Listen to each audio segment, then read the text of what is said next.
लोक प्रशासन क्या है? एक विषय के रूप में इसके विकास की विवेचना कीजिए। प्रशासन शब्द लैटिन भाषा के एडमिनिस्टर शब्द से लिया गया है, जिसका अर्थ किसी व्यक्ति के बारे में विचार करना, उसकी देखभाल करना व समस्याओं को समझने से है। एवं लोक प्रशासन मनुष्य के लिए व्यवस्थित कार्यों का एक प्रबंधन है, जिसमें विभिन्न साधनों का उपयोग लोक कल्याण की भावना से किया जाना शामिल है। लोक प्रशासन के माध्यम से एक राज्य की व्यवस्था का संचालन होता है। वह किसी नीति को लागू करने का तरीका होता है जो मनुष्य के लिए बनाई जाती है। मनुष्य एक सामाजिक प्राणी है। वह हमेशा समाज में रहता है और प्रत्येक समाज को बनाए रखने के लिए कोई ना कोई राजनीतिक प्रणाली जरूर होती है, जिसे नगर राष्ट्र या राष्ट्र राज्य कहा जाता है। सामान्यतः प्रशासन किसी क्षेत्र में विशेष शासन या विभिन्न प्रकार से मानव की गतिविधियों के प्रबंध का एक तरीका होता है।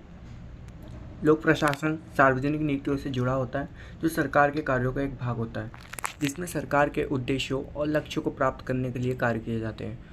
लोक प्रशासन सामाजिक न्याय और सामाजिक परिवर्तन का एक महान साधन है। पंडित जवाहरलाल नेहरू के अनुसार लोक प्रशासन एक विषय के रूप में, एक व्यवस्थित अध्ययन के रूप में लोक प्रशासन का विकास अभी नया है।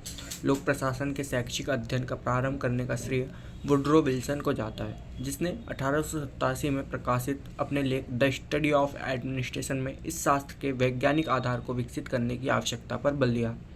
इस लेख में राजनीति तथा प्रशासन के बीच स्पष्ट भिन्नता दिखाई गई और घोषित किया गया कि प्रशासन को राजनीति से दूर रहना चाहिए।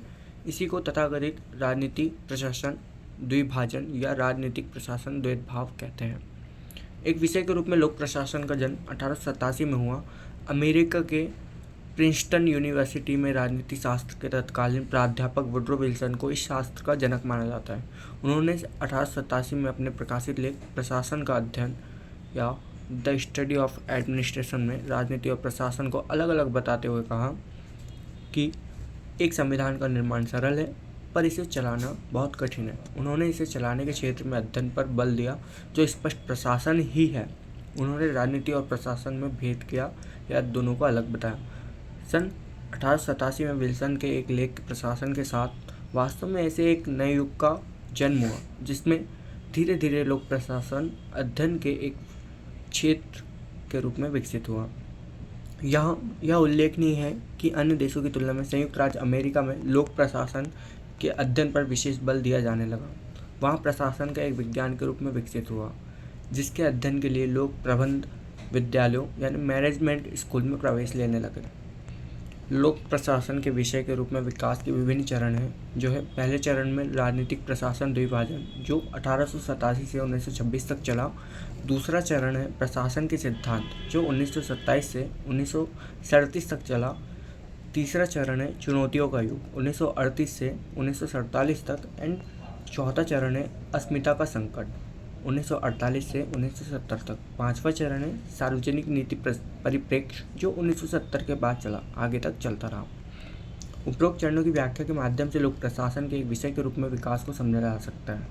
पहले चरण में राजनीतिक प्रशासन द्विभाजन, जो 1887 से 1926 तक चला। लोक प्रशासन के एक चरण में 1887 में वुड्रो विल्सन का लेख the study of administration political science quarterly प्रकाशित हुआ था, जिसमें जनता को सेवाएं देने के लिए, भ्रष्टाचार को मिटाने के लिए योग्यता बढ़ाने की आवश्यकता थी और उनका मानना था कि प्रशासन का वैज्ञानिक तरीके से अध्ययन किया जाना चाहिए। प्रशासन के क्षेत्र में कमियों को कम करने के लिए सुधार किए जा सके। विल्सन के लेख के साथ ही लोक प्रशासन के अध्ययन में बढ़ावा हुआ तथा विल्सन ने राजनीति और प्रशासन के बीच अंतर को स्पष्ट किया और बताया कि प्रशासन केवल नीतियों के ऊपर कार्य करने के लिए जुड़ा है। इसलिए ये चरण राजनीति और प्रशासन के बंटवारे के रूप में जाना जाता है, जिसमें राजनीति का कार्य नीतियाँ बनाना है और प्रशासन का कार्य नीतियों के ऊपर कार्य करना है। दूसरा चरण है प्रशासन के सिद्धांत, जो 1927 से 1937 तक चला।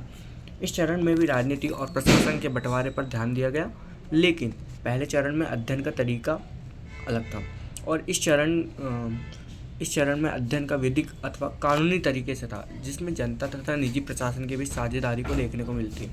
इस चरण में लोक प्रशासन के सभी विचारकों ने मूल्य मुक्त विज्ञान पर ध्यान रखा और लोक प्रशासन के कई सिद्धांतों को चिन्हित किया, यानी कि प्रशासन के सिद्धांत से रिलेटेड है। जैसे हेनरी फेयोल की पुस्तक इंडस्ट्रियल एंड जनरल मैनेजमेंट 1930 ने संगठन के विषय के 14 सिद्धांतों को बतलाया था। मैरी पार्कर फॉलेट का क्रिएटिव एक्सपीरियंस 1924 व चेस्टर बर्नार्ड का एडमिनिस्ट्रेटिव मैनेजमेंट, लूथर गुलिक और उर्विक का papers on the science of administration 1937 ने संगठन के 7 सिद्धांतों के विषय में पूरी तरह बताया। और पोस्ट कॉर्प यानी planning, organisation, staffing, directing, coordinating, reporting and budgeting by Luther Gulick शब्द गढ़ा। तीसरा चरण है चुनौतियों का युग 1938 से 1947 तक। इस चरण के दौर में वैज्ञानिक प्रबंधन की आलोचना की गई व वैज्ञानिक सिद्धांतों के साथ मनुष्य के पक्षों को भी शामिल किया जाना शुरू किया। यहाँ लोकतंत्र के आदर्श मूल्यों पर बल दिया गया। इसी दौर में वैज्ञानिक प्रबंधन की सीमाएं यानी लिमिटेशंस तय की गई।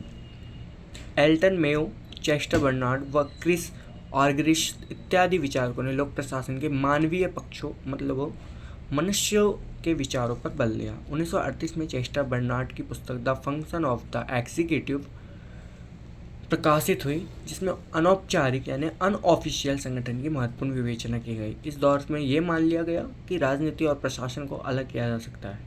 चौथा चरण देखते हैं अस्मिता यानी पहचान का संकट 1948 से 1970 के दशक तक चला।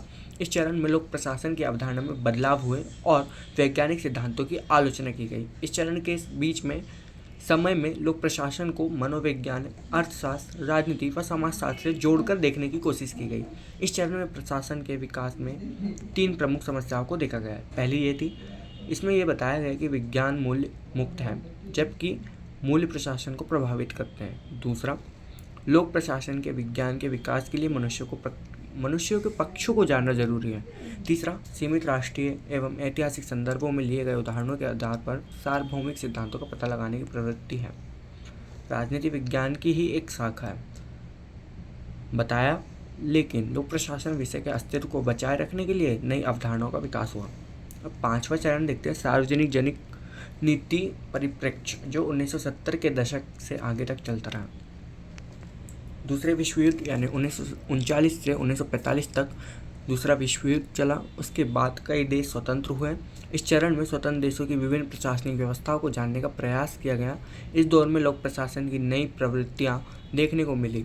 इस चरण में प्रशासन के तुलनात्मक अध्ययन, आपसी संबंध व प्रशासन के विकास पर बल दिया गया। इस चरण में लोक प्रशासन में नवलोक प्रशासन का उदय हुआ।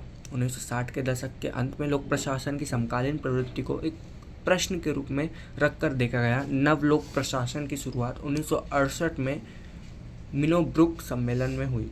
अब मिनोब्रुक सम्मेलन क्या था? मिनोब्रुक सम्मेलन 1968 में हुआ। जो मिनोब्रुक सम्मेलन हर 20 साल में आयोजित किया जाता है। संयुक्त राज्य अमेरिका में लोक प्रशासन में सबसे महत्वपूर्ण शैक्षणिक सम्मेलनों में से एक है ये, जो 1968 में मिनोब्रुक सिरेक्यूज विश्वविद्यालय के सम्मेलन केंद्र में हुआ, जो नए लोक प्रशासन की शुरुआत को चिन्हित करता है।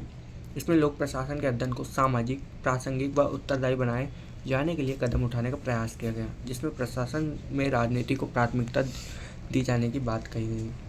अतः कहा जा सकता है कि लोक प्रशासन का विकास चरणबद्ध तरीके से हुआ है, जिसमें वह वैज्ञानिक अध्ययन से मानवीय मूल्यों के साथ व विभिन्न चरणों के विकास देखने को मिलता है। इसमें कई तरह से परिवर्तन को शामिल किया गया, जैसे पहले में राजनीति और प्रशासन को अलग रखा गया, वैज्ञानिक अध्ययन पर बल दिया गया। दूसरे चरण में वैज्ञानिक अध्ययन के साथ कानूनी तरीकों से अध्ययन शामिल किया गया। वही तीसरे चरण में वैज्ञानिक प्रबंधन की आलोचना की गई और उसके साथ आदर्शवादी मूल्यों को शामिल किया जाना दिखाई देता है।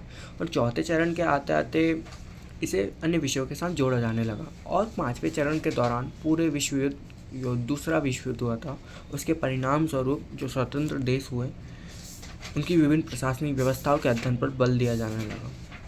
इस प्रकार देखा जा सकता है कि लोक प्रशासन का विषय के रूप में विकास क्रमबद्ध रहा है, जिसमें वह अपने मूल्य को परिवर्तित करते हुए दिखाई देता है। साथ ही एक अध्ययन के विषय के रूप में यह बढ़ता हुआ दिखाई देता है। लोक प्रशासन का नया दौर 5वें चरण में दिखाई देता है, जब नव लोक प्रशासन का विकास देखने को मिलता है। उपरोक्त अध्ययन के अनुसार कहा जा सकता है कि लोक प्रशासन एक विषय के रूप में आगे बढ़ता रहा, जो विभिन्न चरणों से होकर एक विषय के रूप में आज निखर कर हमारे सामने है।